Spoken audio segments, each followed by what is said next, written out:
नमस्कार, स्वागत है आप सभी का जन नीति पर और मैं हूं अवंतिका आपके साथ। बता दें तो हिमंता बिस्वा शर्मा यानी असम के मुख्यमंत्री ने दे दी है टीएमसी और खास तौर पर बंगाल की दीदी को साफ तौर पर चेतावनी कि अगर गोली आपके पास है, आपकी ओर से एक चलेंगी तो हमारी ओर से भी 2 गोलियां चलेंगी। लेकिन सवाल ये उठता है कि चुनाव के समय ऐसे भड़काऊ भाषण देने से, ऐसे भड़काऊ शब्दों का उपयोग करने से बंगाल की जनता पर क्या प्रभाव पड़ रहा है। बंगाल की जनता इस तमाम भाषण को, इस तमाम स्टेटमेंट को, कथन को जो हिमंता बिस्वा शर्मा ने सरेआम सबके सामने भरी मंच से दिया है, कैसे देखती है बंगाल की जनता। चलिए सीधे तौर पर जनता से रूबरू होते हैं, बातचीत करने की कोशिश करते हैं। चाचा ये बताइए, असम के मुख्यमंत्री ने हाल ही में कहा है कि अगर आपकी ओर से एक गोली चली तो हम भी गोली चलाएंगे, हम पीछे नहीं रहेंगे। क्या सोचते हैं आप इस बारे में? असम के मुख्यमंत्री को चुनाव के वक्त में ऐसी भाषण देना नहीं चाहिए। सबसे गलत काम कर रहे हैं वो। ये भड़काऊ भाषण है। इसमें पूरे हिंदुस्तान के आवाम के ऊपर असर पड़ रहा, हिंदू के ऊपर भी, मुसलमानों के ऊपर भी। ये भाषण सीएम को, खास करके सीएम को नहीं देना चाहिए। आम पब्लिक देता है, कोई बात नहीं है। सीएम के ऊपर एक जिम्मेदारी बनता है इस तरह का भाषण उन्हीं दे। इस तरह भाषण देने से हमारा यहाँ सेकुलर देश है, हिंदुस्तान एक सेकुलर मुल्क है, इसके ऊपर भारी असर पड़ रहा है। अब इसके ऊपर असर बुरा तरीका से पड़ चुका है और पड़ने वाला है। ये भाषण उसको नहीं देना चाहिए। दीदी को चेतावनी दे रहे हैं, लगता है दीदी डर जाएंगी। दीदी किसी से डरने वाली नहीं है। दीदी एक बहुत महान नेता है और दीदी की तरह नेता पूरे हिंदुस्तान में आज तक ना हुआ है और ना होगा। दीदी का जो है ना पॉलिटिकल करियर ना आपका रेलवे ट्रैक से शुरू हुआ। ये कहीं ऊपर से आकर ममता बनर्जी बैठने की चाहिए, बहुत मेहनत की है। बंगाल को संभालने में, सजाने में बहुत मेहनत की है। रेलवे ट्रैक से लाठी खाई के तब आज बंगाल। तो इतनी मेहनत का क्या फायदा? असम के मुख्यमंत्री चेतावनी दे रहे हैं, भरी सभा में चेतावनी। देखिए उनका काम है, चेतावनी देंगे, 2 दिन बाद इलेक्शन खत्म हो जाएगा, वो अपने असम चले जाएंगे। फिर कहाँ गए उनको कोई खोज के भी नहीं मिलेगा। उससे कोई फर्क पड़ने वाला नहीं है ममता बनर्जी को। आसाम का मुख्यमंत्री है या तो योगी साहब है या कोई भी है, या तो यहाँ का प्रधानमंत्री क्यों नहीं आ जाए बंगाल में। ममता दीदी को कोई फर्क नहीं पड़ा है और ना पड़ने वाला है। यहाँ का आवाम अच्छा तरीके से जानती है ममता बनर्जी क्या चीज़ है और बंगाल में किस तरह से, बंगाल का कैसा माहौल वो चलाई है, हम लोग सब नज़र से देख रहे हैं।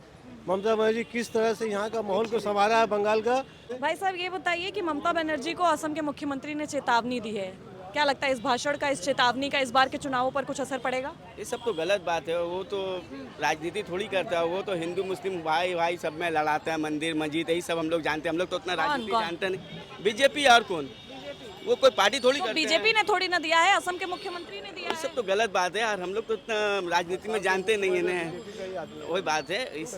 हाँ? वो भी तो बीजेपी का सीएम है। तो बीजेपी वाला है इसलिए दे रहा है। हाँ, बीजेपी वाला जितना सब भड़काऊ भाषण दे रहा है बंगाल में। ये सब तो गलत बात है ना। इससे कोई फर्क नहीं पड़ने चाहता है। आज देखिए 2019 में भी ऐसे ही भड़काऊ भाषण हुआ था। 2021 में भी ऐसे ही भड़काऊ भाषण हुआ था, लेकिन ममता बनर्जी अटल रही और जीत के दिखा दिए। इस बार भी ममता बनर्जी जीतेगी और जीत रही है। सुन लीजिए, ममता बनर्जी जीतेंगी और जीत रही। हाँ जीत रही, उसमें कोई शक नहीं है। कोई शक नहीं है। बहुत अच्छी है, बहुत अच्छी। हाँ दीदी अच्छी। ममता दीदी को चेतावनी मिल रही है, कैसे ठीक है ममता? ममता डर तो नहीं रही। काम भी बहुत किया। सबसे अच्छा ममता ही ठीक है। बीजेपी से अच्छा है ममता। हाँ ममता बनर्जी बहुत अच्छी है। ये बताइए, दीदी को जो चेतावनी मिल रही है, क्या लगता है उससे डर जाएंगी? नहीं, उससे डरने वाली नहीं है। ये शेरनी है, कभी डरेगी नहीं। वो डरने वाली नहीं कौन शेरनी? ममता दीदी। ममता दीदी शेरनी है। जी हाँ, इसलिए शेरनी है। क्यों बोला शेरनी बोलिए? क्योंकि मोदी और अमित शाह को कलकत्ता के अंदर आना पड़ा और बार बार उनको बुलाते हैं ममता दीदी। इससे बड़ा बात क्या है? शेरनी है। केंद्र में बैठे लोगों को लेते यहाँ हैं, बुला रहे बार बार, ये सबसे बड़ी बात है। तो और क्या चाहिए? बंगाल जीतने के लिए पूरा बीजेपी का उतर चुका फील्ड में। एक छोटा सा बंगाल है, उसको जीतने के लिए इतना परेशानी। 21 मंत्री तो 15 दिन से आकर बैठे हुए हैं। अरे 21 रात से पेट नहीं भरा। डबल इंजन क्या है भाई? डबल इंजन, हम सिंगल इंजन में खुश है। सिंगल इंजन में खुश है। ममता दीदी का इंजन बेस्ट क्वालिटी का इंजन है। बात कर रहे हैं ममता बनर्जी शेरनी है, लेकिन ऐसे ही कोई भी कहीं से भी आकर के उनको चेतावनी दे के चला जा रहा है। अभी उसके अब चेतावनी देना वो अलग सी बात है। ममता बनर्जी को फर्क नहीं पड़ता है। यहाँ चेतावनी देने से कुछ होता नहीं है। वो आज दिए हैं, कल चले जाएंगे, बैठ के फिर अपना दिल्ली में अपना चलता रहेगा चाय पानी। फर्क पड़ने वाला नहीं है। देखिए वो देखिए अगेंस्ट देता है, वो कुछ भी बोल सकता है। हम लोग का काम है सुनने का, और हम लोग सुन रहे हैं। तो इलेक्शन के बाद 4 तारीख को जवाब देंगे उसको। 4 तारीख को रियल का टाइम में उसको जवाब मिलेगा। किसकी सरकार बन रही है? हाँ, यहाँ सरकार 100% ममता बनर्जी की बनेगी। ईवीएम को हम लोग को सेफ रखना है, ईवीएम को सेफ रखना है, ईवीएम को सेफ रखना है। बस तो ईवीएम तो सेफ ही ना रहेगी, इलेक्शन बस सेफ कमीशन रखना, बस देखती है। हम लोग खुद देखेंगे। हाँ? वो तो चोर है वो। कौन चोर है? ईवीएम को हम लोग खुद अपना निगरानी कौन में चोर है रखेंगे। बताइए ना? सीसी मीडिया में इलेक्शन कमीशन की हाँ बात है। हाँ वो चोर है, इलेक्शन कमीशन चोर। देखिए बिहार में क्या किया। इंडिपेंडेंट बॉडी है वो कैसे चोर हो अरे वो चोर है, मोदी का आदमी है वो।